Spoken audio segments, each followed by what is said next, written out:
But Jordan never let it change him. He still rode his old bike to work, still stopped by the library every week, and still carried his mother's library card in his wallet. Every morning he'd glance at the courthouse steps before walking inside, remembering the day he stood there with shaking hands and a single folder. That day had started with laughter, but it ended with something far more lasting: belief. One afternoon, as he finished organizing another stack of files, Judge Harris called from his office. "Jordan, got a minute?" He walked in, brushing off the dust from his shirt. "Yes, sir?" The judge handed him a small envelope. "A law scholarship application. It's through a community foundation I used to work with. They're looking for candidates who show promise, integrity, and resilience. I think you check all 3 boxes." Jordan stared at the envelope for a long moment, speechless. "You don't have to decide today," Harris said kindly. "But I'd hate to see that brain of yours stuck behind a counter forever." Jordan nodded slowly, his throat tight. "Thank you, sir. I'll think about it." The judge smiled, turning back to his papers. "I know you will." Jordan walked out of the office, the envelope clutched in his hand. The courthouse light flickered slightly as he stepped outside, where the wind rustled through the maple trees. He looked down at the scholarship form and thought of his mother, of Mrs. Davidson, of all the people who had believed in him, even when he hadn't known how to believe in himself. And for the first time in a long while, he didn't feel like a kid trying to prove something.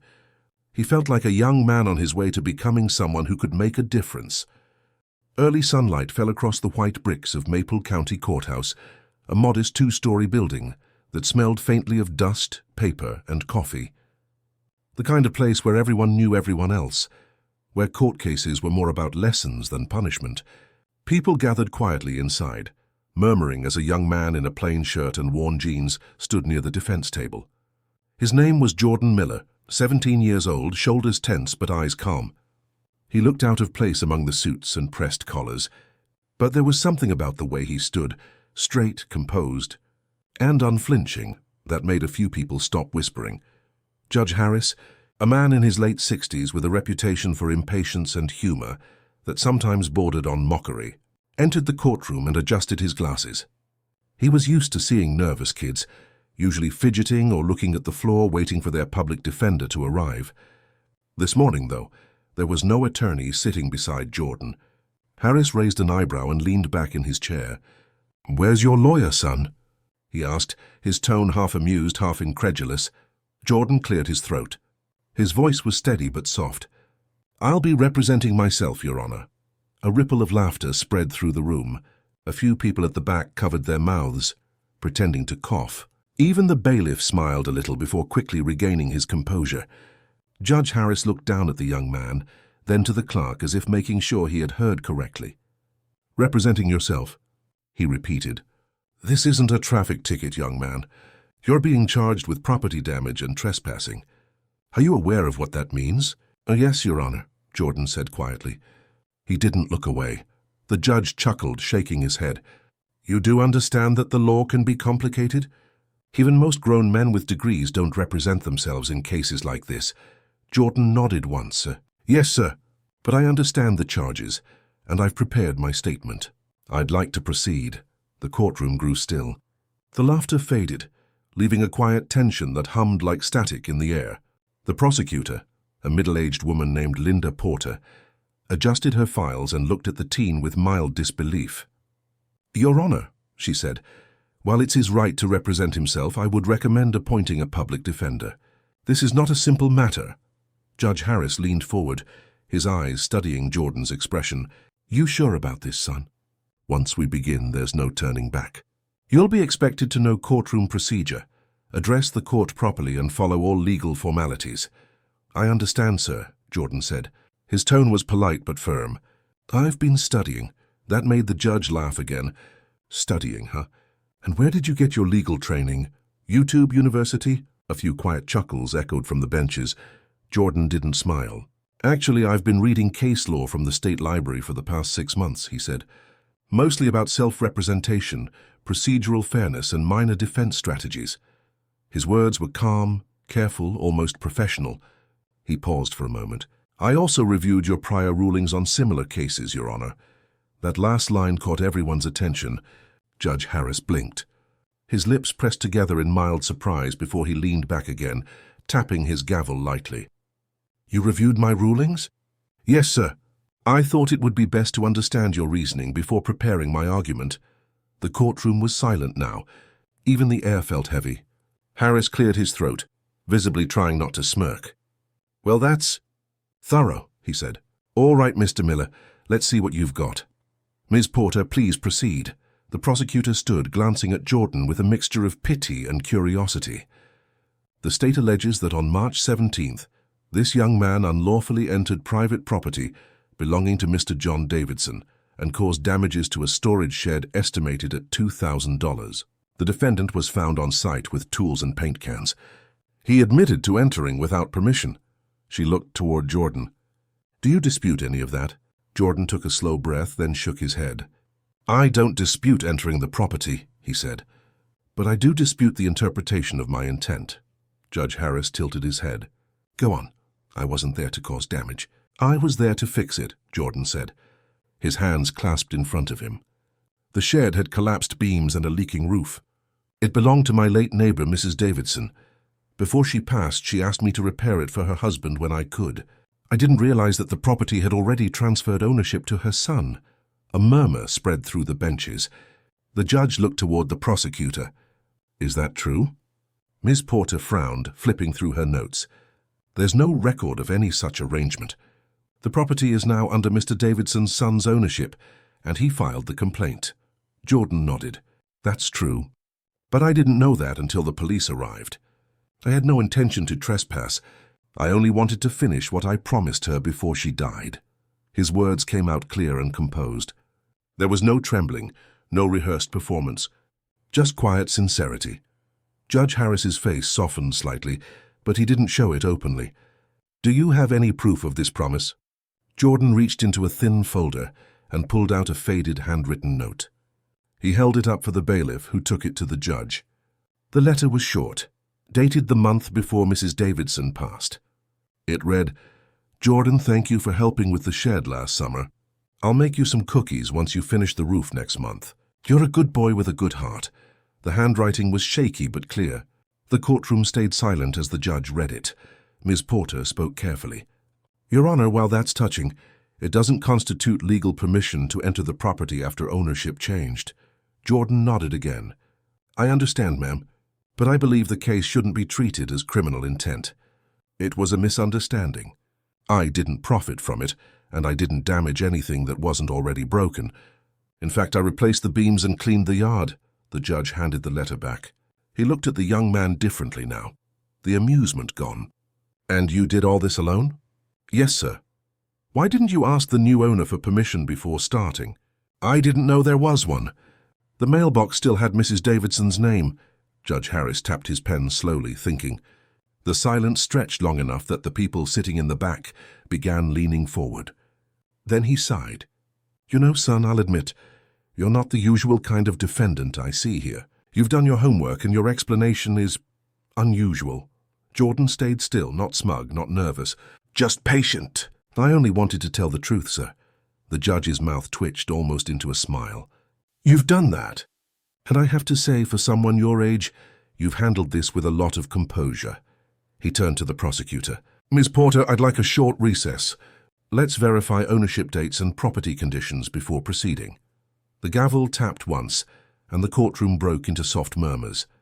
Jordan exhaled quietly, looking down at the table. The air in the room had shifted. What began with laughter now carried a strange respect. Even the judge's clerk, who had chuckled earlier, glanced at him with something close to admiration. As people began to leave for the recess, the prosecutor walked past Jordan and paused. "You did well in there," she said quietly. "You kept your composure." "Thank you," he replied. "I just want them to know the truth." Outside, the wind moved through the maple trees, scattering a few golden leaves across the courthouse steps. For the first time that morning, Jordan let himself smile. It was small, barely visible, but it was real. He knew the hearing wasn't over, but he had earned something unexpected: respect. Inside the courtroom, Judge Harris sat alone for a moment, reading the letter again. He didn't laugh this time. Instead, he sighed and looked out the window toward the autumn sunlight. Kid's got guts, he muttered quietly to himself. And a mind sharper than most who come in here. The next session would decide everything. But one thing was already clear. The courtroom wasn't laughing anymore. When the recess ended, the courtroom filled again with a quieter energy. The laughter from earlier had completely vanished. People took their seats more carefully now, whispering in softer tones.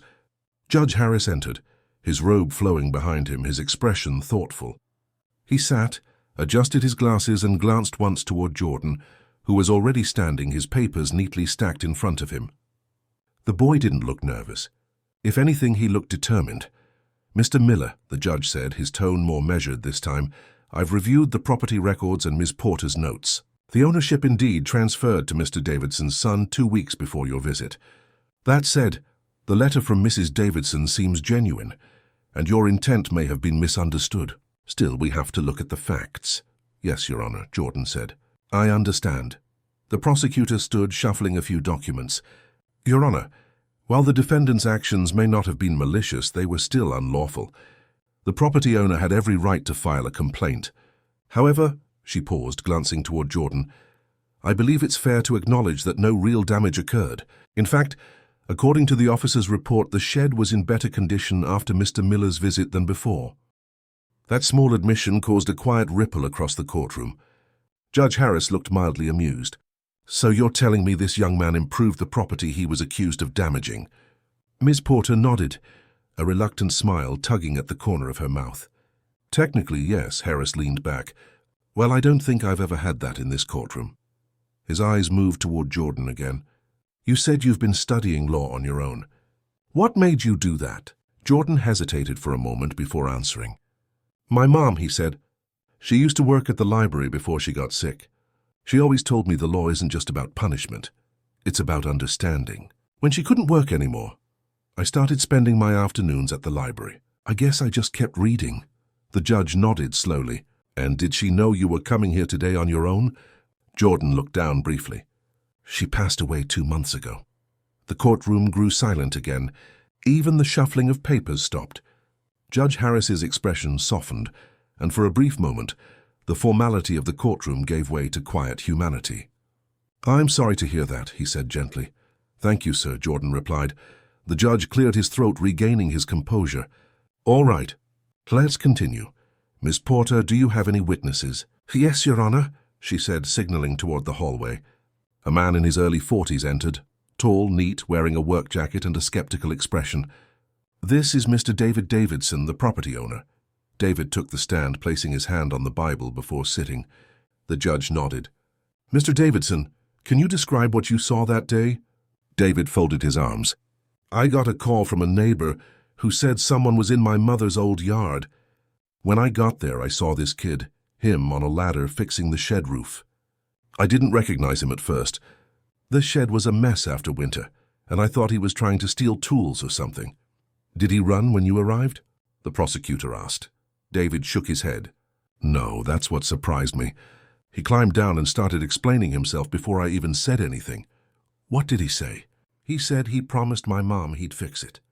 I told him that wasn't his concern anymore, that the property was mine now. I was upset. I called the police because I didn't know what else to do." Judge Harris leaned forward. "And after you learned about the letter?" David's face softened a little. "I didn't know about it until today." "Do you still believe this was an intentional trespass?" David sighed. "No, sir. Not really. I guess I overreacted." The judge nodded thoughtfully. "Thank you, Mr. Davidson. You may step down." Jordan stood as the witness returned to his seat. "Your Honor, may I speak?" The judge gestured for him to continue. "I don't blame Mr. Davidson for calling the police," Jordan said. "I should have asked before going there. I wasn't thinking about property lines. I just remembered what Mrs. Davidson asked me to do. She was kind to me when my mom was in the hospital. She used to make us dinner when we didn't have much. Fixing that shed. It just felt like something I had to finish for her." Judge Harris looked down at his notes for a moment, then back at the teen. "You know, most people your age would have just let the system handle things. You came here, stood up for yourself, and spoke with respect. That's rare." "Thank you, Your Honor," Jordan said quietly. The prosecutor stood again. "Your Honor, Given the testimony and the absence of criminal intent, the state is willing to reconsider the charge. We recommend dismissing the trespassing count and converting the property issue into a civil matter, if the plaintiff wishes to pursue it. Mr. Davidson shook his head from the bench. No, I won't. I don't want to press it anymore. The judge looked between them both, then sighed with a faint smile.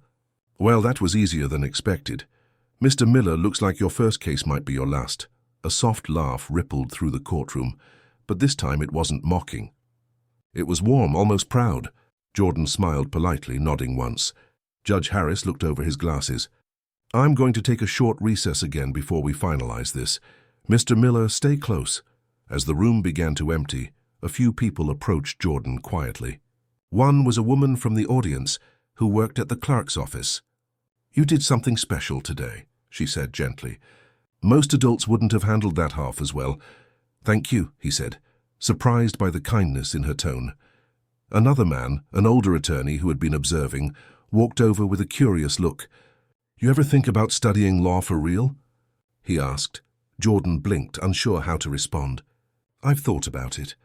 But college isn't something I can afford right now. The attorney smiled slightly. Sometimes opportunity doesn't come through money. Sometimes it comes through being seen. And I think a lot of people saw you today. Jordan thanked him quietly, unsure what else to say. When the courtroom was nearly empty again, he sat down alone, his fingers resting on the letter that had changed everything. Outside the courthouse, the afternoon light was softer now, filtering through the old maple trees. The air smelled faintly of rain and paper from the open doors. For the first time since his mother's passing, Jordan felt something he hadn't felt in months: hope. Inside, Judge Harris sat in his chambers, flipping through his notes again. He stopped at a blank page, staring for a long time before writing a single sentence. Potential internship candidate, Jordan Miller. He underlined the name once, then closed the folder and leaned back. The boy had come in as a defendant, but he had left an impression few adults ever managed. What began as laughter that morning now carried the quiet weight of respect, and perhaps the beginning of something unexpected. The next hearing was scheduled for the following week, a formality meant to finalize the paperwork and clear the charges. For most defendants it would have been routine, but for Jordan the courthouse steps felt different this time. The nervous tension that had clung to him before was gone. He walked with the same steady pace, but now people greeted him as he passed. The clerk nodded, the bailiff smiled faintly, and even a few regulars in the gallery whispered that the kid lawyer was back. Judge Harris entered the courtroom, his robe perfectly pressed as always. He scanned the room and paused briefly when he saw Jordan standing by the defense table again, alone just as before. Mr. Miller, he said, settling into his seat, you sure you don't want an attorney this time? So I hear you made quite the impression last week. Jordan gave a small smile. I appreciate it, Your Honor. I think I can handle the closing myself. Harris nodded, a flicker of pride crossing his face, before he hid it behind his usual stoic expression. Very well. Let's proceed. The prosecutor, Ms. Porter, seemed more relaxed this time too. Your Honor, as discussed, the state moves to dismiss all criminal charges against Mr. Miller. We've confirmed that the property sustained no damages, and the complainant has withdrawn his complaint. Understood, the judge said, glancing down at the file before him. Mr. Miller, it appears you're free to go, but Jordan didn't move. Your Honor, may I say something before we close the case? Harris raised an eyebrow, curious. You may. Jordan stepped forward slightly, his voice calm but filled with purpose. I know the case is being dismissed, but I think it's important to say something for the record. Not about me, but about people like me. The room grew still. Even the hum of the air vent seemed to fade. He continued, his words simple yet sincere. Most people don't expect much from someone who doesn't have a lawyer or a fancy degree.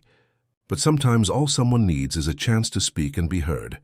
I wasn't trying to prove anything in here. I just wanted to tell the truth the way I was taught. To stay calm, to be honest, and to listen before talking. So I think if more people were given that chance, a lot of what happens in rooms like this could be different. Judge Harris's gaze softened as he watched the young man. He said nothing, just let the silence stretch, letting the weight of those words sink into the old walls of the courtroom. After a moment, the judge leaned forward slightly. Mr. Miller, he said, his tone lower and more personal, you've reminded everyone in this room why these proceedings matter. The law isn't just about punishment or rules. It's about fairness, about understanding intent and character. You've shown that better than many who've stood where you're standing. Jordan nodded respectfully. Thank you, Your Honor. Ms. Porter smiled faintly.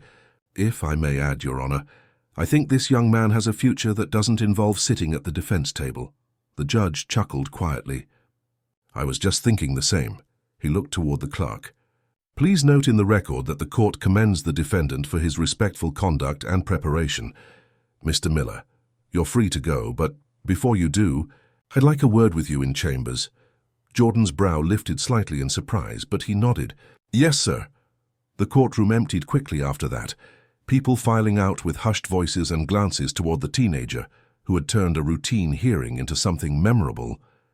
When the doors finally closed, Jordan followed Judge Harris into his chambers, a modest office lined with old books and family photographs. The judge gestured for him to sit. I'll get right to it, Harris said, removing his glasses and setting them on the desk. You've got a way about you. Calm, thoughtful, articulate. You remind me of someone who belongs on this side of the bench someday. Jordan smiled, a little embarrassed. That's kind of you to say, sir, but I don't think college or law school are in the picture for me right now. Why not? Money, mostly. My mom's hospital bills used up what little savings we had. I'm working part-time at the hardware store. I was planning to just keep saving for a while. Harris nodded slowly, thinking, you know, when I started, I didn't have much either. I worked my way through night classes while stocking shelves. You don't need everything figured out now. What you do need is direction, and someone to open a door when the right one shows up. Jordan hesitated. You mean... The judge smiled. I want you to come by the courthouse twice a week. Help out with research, case filing, anything the clerks might need. Call it an internship. It won't pay much, but it'll give you experience. And if you decide you want to go further someday, I'll write you a recommendation letter myself. For the first time that morning, Jordan's composure faltered. His voice wavered slightly. I don't know what to say. Say yes, the judge said simply. Jordan nodded, smiling with quiet disbelief.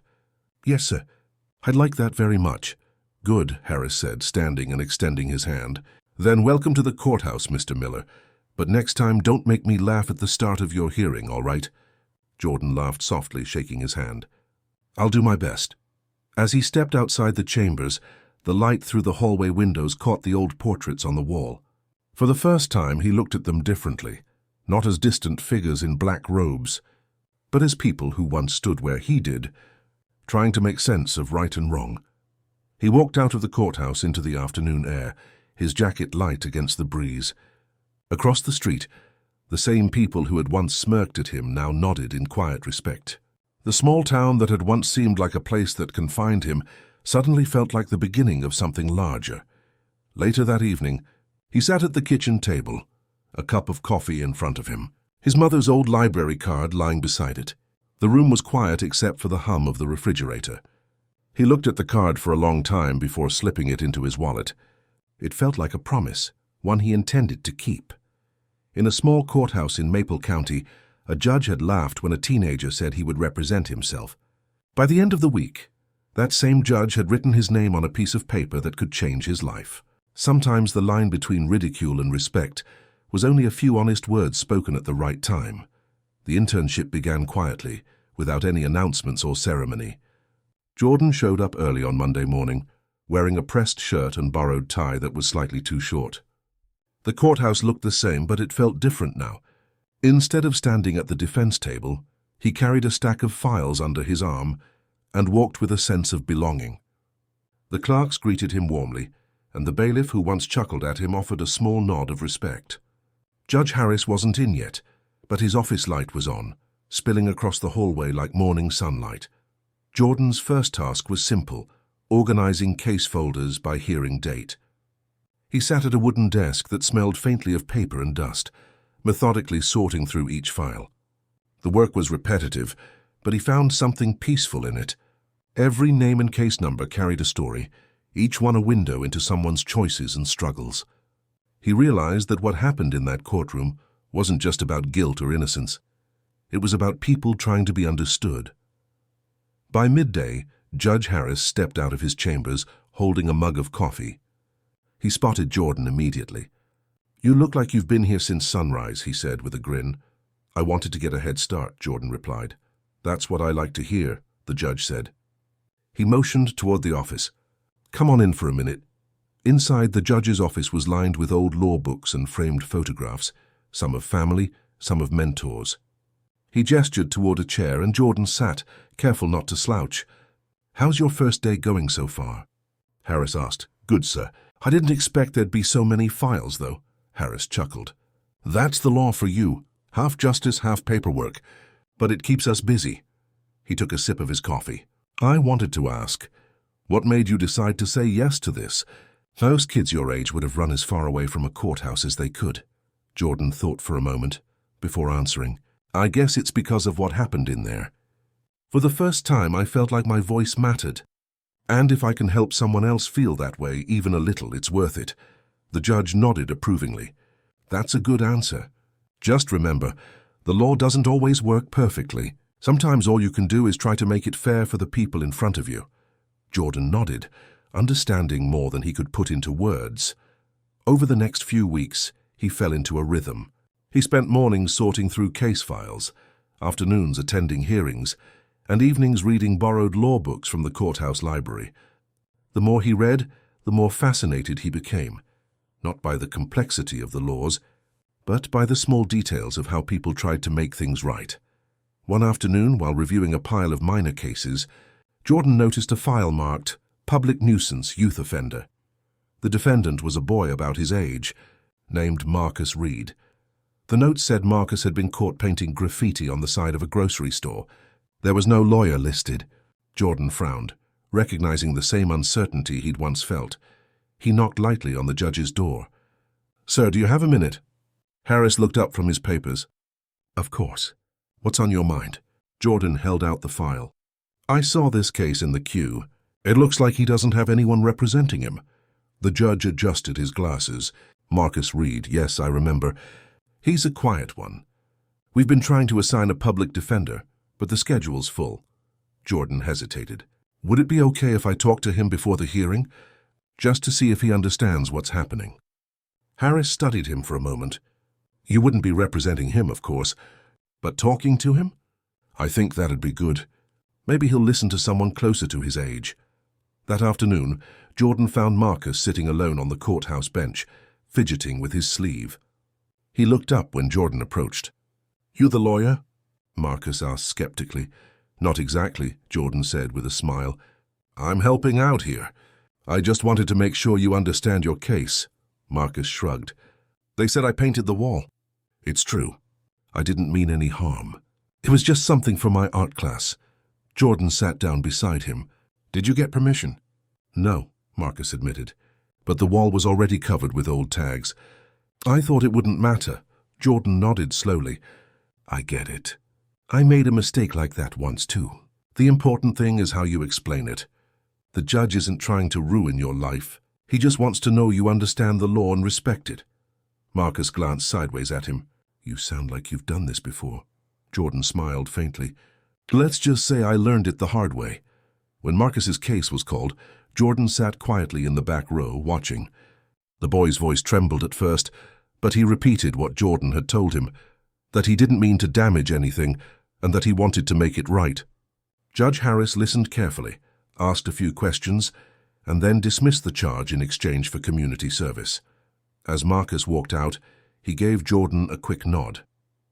It was small, but Jordan felt something inside him settle, a quiet satisfaction, the kind that didn't need applause. Later that evening, as the courthouse emptied, Judge Harris found him still at his desk. "I heard you talk to the Reed boy," he said. Jordan nodded. He just needed someone to listen." The judge smiled. "You've got a gift for that, you know. Not everyone can reach people like that." Jordan looked down modestly.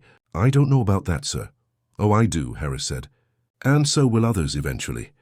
That night, Jordan walked home under the amber streetlights, his shadow stretching long across the sidewalk.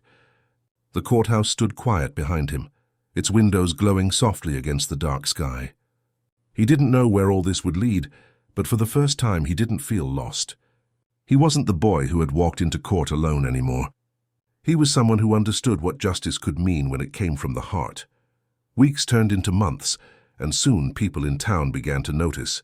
A local reporter wrote a small column about the teen intern who once defended himself, describing how Jordan had become an unexpected fixture at the courthouse. Strangers would recognize him at the grocery store or gas station, offering kind words or just a knowing smile.